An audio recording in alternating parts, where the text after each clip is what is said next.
നമ്മൾ പലപ്പോഴും കണ്ടിട്ടുണ്ട് ഒരുപാട് ട്രീറ്റ്മെൻറ്റിൽ കൂടി കടന്നു പോയിട്ടുണ്ടാവും. അത് പല ഡോക്ടേഴ്സിനെ കാണിച്ചിട്ടുണ്ടാവും. അങ്ങനെ ഒരു ലെവൽ എത്തുമ്പോൾ അവർ മനസ്സിലാക്കും ഇനി ചികിത്സ ഒന്നും വേണ്ട, IVF വരെ ചെയ്തിട്ടുണ്ടാവും. അപ്പോൾ ആ ഒരു സ്റ്റേറ്റിൽ അവരെല്ലാം ട്രീറ്റ്മെൻറ്റും ഇനി വേണ്ടാന്ന് വെച്ച് ഇരുന്ന് അപ്പോൾ കാണാം 1-2 വർഷത്തിനുള്ളിൽ അവർ പ്രഗ്നൻ്റ് ആയി വരുന്നത് പലപ്പോഴും കാണാറുണ്ട്.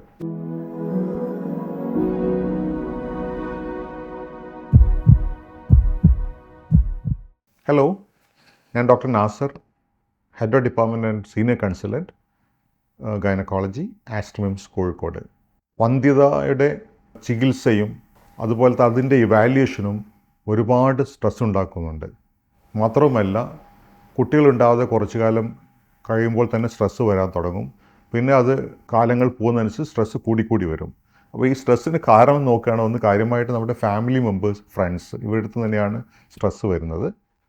അത് കൂടാതെ ഇതിൽ വരുന്ന നേഴ്സസ്, ഡോക്ടേഴ്സ്, ഇൻവെസ്റ്റിഗേഷൻസ്, അതുപോലത്തെ അവരോട് ചോദിക്കുന്ന ഇൻറ്റിമേറ്റ് ആയിട്ടുള്ള സെക്ഷുവാലിറ്റിയെക്കുറിച്ചുള്ള ചോദ്യങ്ങൾ, ഇടയ്ക്കിടയ്ക്കുള്ള അപ്പോയിൻമെൻറ്റ്സ്, ഇടയ്ക്കിടയ്ക്കുള്ള സ്കാൻ, ലാപ്രോസ്കോപ്പി, എക്സ്റേ, ഇതെല്ലാം കൊണ്ട് വളരെയധികം സ്ട്രെസ് ഉണ്ടാകുന്നു. ഓരോ പോയിന്റിലും ഒരു സ്ട്രെസ്സിൽ കൂടിയാണ് അവർ കടന്നു പോകുന്നത്.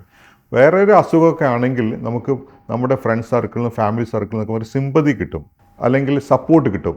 ഇത് പക്ഷേ ഒരു അസുഖമായിട്ട് ആരും കണക്കാത്തത് കൊണ്ട് ഇവർ കടന്നു പോകുന്ന സ്ട്രെസ്സിൽ കൂടി അതിൻ്റെ മാഗ്നിറ്റ്യൂഡ് പലപ്പോഴും മനസ്സിലാക്കുന്നുള്ളതാണ് നിർഭാഗ്യകരമായ അവസ്ഥ.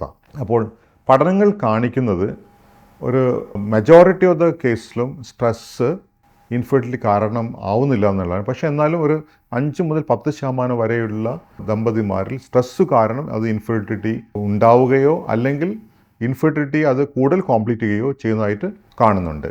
അപ്പോൾ ഒരു ഉദാഹരണം പറയുകയാണെങ്കിൽ, നമ്മൾ പലപ്പോഴും കണ്ടിട്ടുണ്ട് ഒരുപാട് ട്രീറ്റ്മെൻറ്റിൽ കൂടി കടന്നു പോയിട്ടുണ്ടാവും. അത് പല ഡോക്ടേഴ്സിനെ കാണിച്ചിട്ടുണ്ടാവും. അങ്ങനെ ഒരു ലെവൽ എത്തുമ്പോൾ അവർ മനസ്സിലാക്കും ഇനി ചികിത്സ ഒന്നും വേണ്ട, IVF വരെ ചെയ്തിട്ടുണ്ടാവും.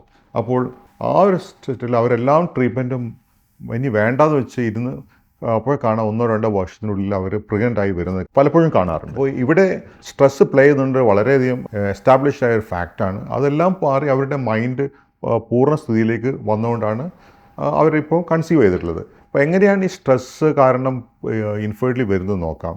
നമ്മുടെ ബ്രെയിനിൽ ഹൈപ്പോതലാമസ് എന്ന് പറഞ്ഞിട്ടുള്ള ഒരു സെൻറ്ററുണ്ട്, ഏറ്റവും ഹയർ സെൻറ്ററാണ്. അവിടുന്ന് കമാൻഡ്സ് പിറ്റ്യൂട്ടറി ഗ്ലാൻഡിലേക്ക് വരും. പിറ്റ്യൂട്ടറി ഗ്ലാൻഡിൽ വരുന്ന ഹോർമോണുകളാണ് അണ്ടാശയത്തിനോട് ഓർഡർ കൊടുത്തിട്ട് അണ്ടം ഉണ്ടാക്കുന്നത്. അപ്പോൾ ഈ ഹൈപ്പോതലാമോ പിറ്റ്യൂട്ടറി ഓവറിൻ ആക്സിസ് പറയുന്ന ഒരു ഏരിയയെ നമ്മുടെ സ്ട്രെസ് ഹോർമോൺസ്, അതായത് അഡ്രിനാലിൻ, നോറഡ്രിനാലിൻ, ഡോപ്പമിൻ എന്നൊക്കെ പറഞ്ഞിട്ടുള്ള സ്ട്രെസ് ഹോർമോൺസ് വന്നിട്ട് ഈ ഒരു മെക്കാനിസത്തെ ഹൈപ്പോതലാമെന്ന് കൊടുക്കുന്ന ഓർഡേഴ്സിന്, അത് പിറ്റ്യൂട്ടറിയിലേക്ക് പോയി പിറ്റ്യൂട്ടറിയിൽ ഓവറിൽ കൊടുക്കുന്ന ഓർഡേഴ്സിനൊക്കെ അത് ഡിസ്റ്റർബ് ചെയ്യും. അത് ഇൻഫെർട്ടിലിറ്റി കാരണമാകുന്നു. അതുപോലെ തന്നെ പ്രധാനപ്പെട്ട 2 ഹോർമോണുകളാണ് ബീറ്റ എൻഡോർഫിൻ, മെലനോട്ടോണിൻ. ഓവുലേഷന് വളരെയധികം സഹായിക്കുന്ന 2 ഹോർമോണുകളാണ്.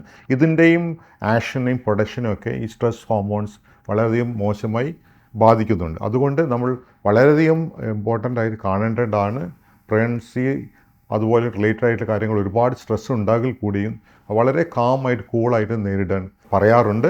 മാത്രമല്ല, സ്ട്രെസ്സ് കൂടുതലാണെങ്കിൽ പ്രത്യേകിച്ചും IVF-നൊക്കെ പോകുമ്പം നമുക്കറിയാം പല ചികിത്സയും കഴിഞ്ഞ് IVF ആണ് ഒരു ലാസ്റ്റ് ചികിത്സ എന്ന് പറയുന്നത്. അപ്പോൾ തന്നെ ഈ ലാസ്റ്റ് ചികിത്സ പോവുകയാണ്, ഇനി ഇത് കഴിഞ്ഞാൽ എന്താവുന്നൊരു സ്ട്രെസ്സോട് കൂടിയാണ് പോകുന്നത്. അപ്പോൾ ഒരു IVF ഒക്കെ ഫെയിൽ ആകുമ്പോൾ വീണ്ടും അത് സ്ട്രെസ്സ് വളരെയധികം കൂടുന്നതാണ്. അപ്പോൾ ഇങ്ങനത്തെ ഒക്കെ സിറ്റുവേഷനിൽ ഒരു സൈക്കോളജിസ്റ്റിൻ്റെ ഹെൽപ്പോട് കൂടി നമുക്ക് അവർക്ക് സപ്പോർട്ട് കൊടുക്കാവുന്നതാണ്. സ്ട്രെസ്സ് കുറയ്ക്കാവുന്ന മെഷേഴ്സൊക്കെ കൊടുക്കാവുന്നതാണ്. അപ്പോൾ ഫെർട്ടി കപ്പിൾസ് വരാവുന്ന ഒരു ഫേസ് ചെയ്യുന്നൊരു ഇഷ്യൂ ആണ് സ്ട്രെസ്സ്. ആ സ്ട്രെസ്സ് കഴിയുന്നതും അവോയ്ഡ് ചെയ്യുക, അത് ബെറ്റർ റിസൾട്ടിന് കാരണമാകും. വേറെ വീഡിയോയുമായി വീണ്ടും കാണാം.